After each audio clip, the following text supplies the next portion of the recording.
Many moons ago, when the first episode of Comic Misconceptions was published, I had no idea it would turn into what it has, and I definitely didn't know I would still be doing it to this day. But thanks to you dedicated and loyal and invaluable NerdSync fans, we have made it to 50-ish episodes. The numbering system's a little weird, don't worry about it. I asked for your questions all over the social medias, and now we're gonna answer them.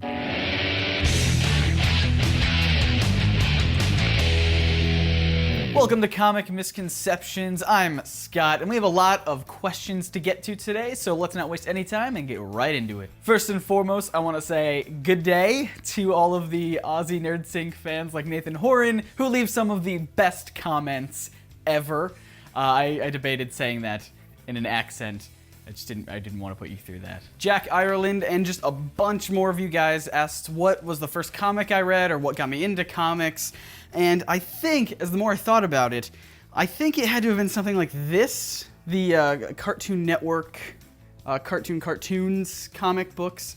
I had a subscription to these type of things like way back in the day. I didn't take super good care of them, but yeah, I'm pretty sure these had to have been the first comics that I read. But as for what got me into them, my dad was a huge comic book nerd growing up, and he just, he reads all sorts of comics.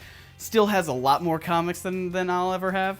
But yeah, it was mostly him, plus the movies, X-Men and Spider-Man, and even Daredevil to an extent. Phaeton667 specifically asked what inspired the channel or Comic Misconceptions.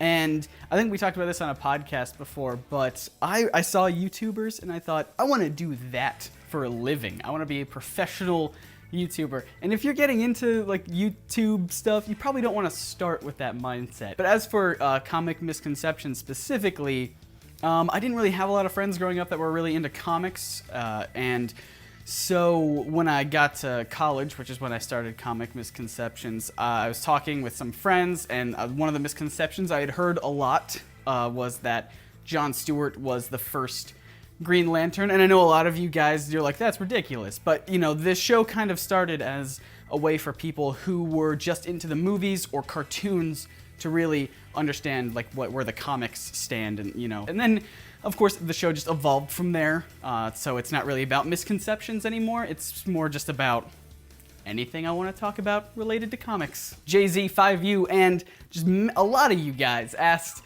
where the props in the background came from and if I own them, and I really hate to burst the bubble here to just shatter the illusion, but I'm on a green screen. The set was actually designed by my friend Ross Arnold. I do plan on building a real set sometime sooner rather than later, so hopefully look forward to that in 2015. Jamie Cook asked which comic book character I would like to get their own movie but likely won't, and I'm assuming you mean specifically live action, so I'm gonna do one for Marvel and DC. So DC, I want Kyle Rayner to get his own movie. I don't know. I feel like that could be a really cool Green Lantern movie. And as for Marvel, I'm gonna say right now I'm really into Moon Knight, and I don't know if he'll ever get his own movie. If anything, they'll probably do like a Netflix deal like they're doing with Daredevil and Luke Cage and all those people. So maybe Moon Knight could fit into the kind of more grounded street level heroes, but I don't think he'll ever get his own movie. That'd be so cool though, right? Jared Gerling asks how many people work on the videos for Comic Misconceptions, and for the most part, like all the research and the writing and stuff and like the pictures and everything, for the most part it's just me. We do have Seymour, or AKA the Little Maple Man, as you might see in the comments sometimes. He helps with the editing, and also just in terms of, I use a lot of my friends to bounce ideas off of to see if it's good enough to do an episode on. So, for example, Ricky from Stu Dippin', I'll text him all the time and be like, is this a good idea for an episode? Or I'll just be like, hey, theory, and I'll shoot him some sort of crazy, stupid thing that I'm trying to work out in my head, and he'll be like, yeah, that's pretty good. How about this? And I'm like, oh, that's better. Yep, good job. So if you like any of the episodes in the past couple months, most likely I consulted Ricky about it. Dan Walsh asks, have I ever cried at a comic book? I don't know if I have. If it was probably like misty-eyed happiness because things worked out forever. No, wait, hold on. No, I lied. There's a scene when Gwen Stacy dies and like Spider-Man's holding her and he's like, "No, you're not dead. I saved you. I can't. I'm doing it right now. Curse you, Dan Walsh." Moran Abliea asked what my favorite episode of Comic Misconceptions was, and if there was one that I haven't done yet, or that got scrapped. And yeah, so my favorite episodes this year, and probably of all time, have to be the Doctor Doom episode, because I feel like that one just perfectly combined a lot of the things that I really like to talk about. You know, we talked about psychology, and we dove into like action figures, and behind the scenes drawings, and multiple origins. That was a lot of fun. And also, just the last episode, defining comics. I felt like, what other channel would do that, right? So, I'm very proud of that episode, and it really gets me thinking, and a lot of your guys' comments were super great on that one as well. And as for an episode that really never got made, or the idea got scrapped, Alan Scott, there's an episode really early on where I tried to explain where Alan Scott fits into the continuity of the Green Lanterns. There are two pieces of information that contradict each other, and so when writing the episode and I was trying to explain it in the video, I filmed the entire video as well, there were just these two pieces of information that like, both of them needed to be true for it to work, but they contradicted each other so they couldn't be true. It was confusing. I scrapped that whole episode. Seton Newport asked what hero I would pick to protect me if all the other heroes were trying to kill me, and I thought a lot about this. And I think I've decided I would choose Spider-Man. Not because I'm sure he would save me and, you know, take down all the other heroes, but because Spider-Man's my favorite character, and I'd rather not be the first and only meeting between us, just be him trying to kill me. That'd be crush my childhood dreams of meeting Spider-Man. So I'd rather die fighting by his side than fight with someone else as Spider-Man as my childhood hero tries to kill me. Alex Schmidt asks where we get the pictures for the episodes, and also where do the ideas come from, and like who remembers these crazy stories in comic books. Yeah, so the images, you can find really anything you want from Google searches, and also Marvel Unlimited has been very helpful when talking about Marvel things, because they have just tons of comics and you just take screenshots and it just works out beautifully. As for who comes up with the ideas for the videos, a lot of them are from your guys' comments. You leave great comments that I really, that I turn into ideas pretty frequently at this point now.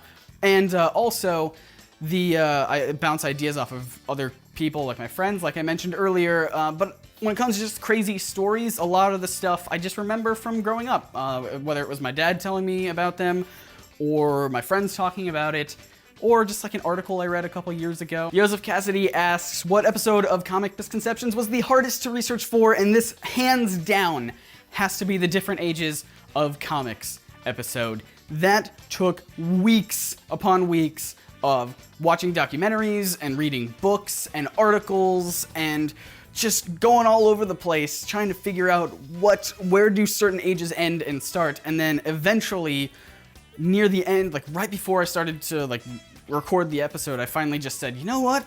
I don't know what the answer is. There's not a definitive answer really, so I'm just gonna pass it off as these are opinions, this is my opinion, these are other people's opinions, make your own opinion based on the information that we had. I think that was a very formative episode for Comic Misconceptions, because that was one of the very first ones where I decided, you know what, maybe instead of just telling facts, I can propose ideas, get conversations started, ask opinions, and that's kind of really helped in the direction of the show in the past couple months. So, but yeah, research for that one was intense. Peter Hubers asks what is with the underwear outside of the pants thing on older superheroes, and glad you brought this up, because those are trunks, not underwear, and they resemble circus strongmen from back in the day. They would wear them, and so if you wanted to show that a hero is strong, you would put them wearing something that, you know, strong people wear.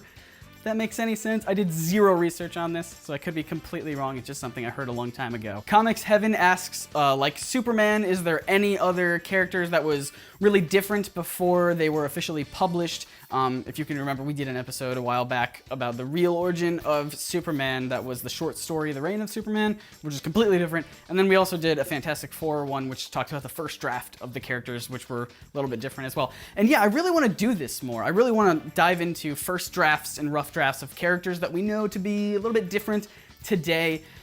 Especially things that were unpublished, I really want to work at. And so yeah, I think the number one off the top of my head, there's another Superman story that was kind of the original script for the comic book. So it's closer to the comic book, but it's still really different. It involves like time travel and stuff. I think we might do a part 2 episode about that next year.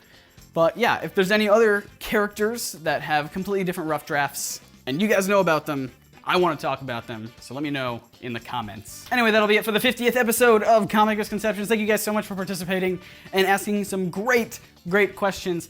And just a couple announcements before we leave. Number one, we're going to be off next week, but we'll be back the week afterwards for like a Christmas-themed Comic Misconceptions, kind of reminiscent of last year's Christmas episode as well. And don't forget that we are doing a New Year's podcast that's going to be completely unedited, a little over an hour long probably, and the way it's going to work, hopefully, is we're going to release it a couple days before New Year's, and then on 11 p.m. on New Year's Eve, you can hit play, and then that should be completely in sync, so that by the time it hits midnight for you in the podcast, we'll also be cheering for 2015. And also on that podcast, there's going to be a big announcement for NerdSync stuff in 2015. So listen to that if you want a heads up on some fun stuff. Anyway, guys, thank you so much for making 50 episodes of Comic Misconceptions happen. I'm Scott once again. You can find me on Twitter and Instagram. And of course, if this is your first time hanging out with us here at NerdSync, please hit that big sexy subscribe button so you don't miss another video that we do. And once again, we'll see you in 2 weeks for Christmas-themed Comic Misconceptions. I've said that. I've said Comic Misconceptions a lot in this video. Anyway, bye.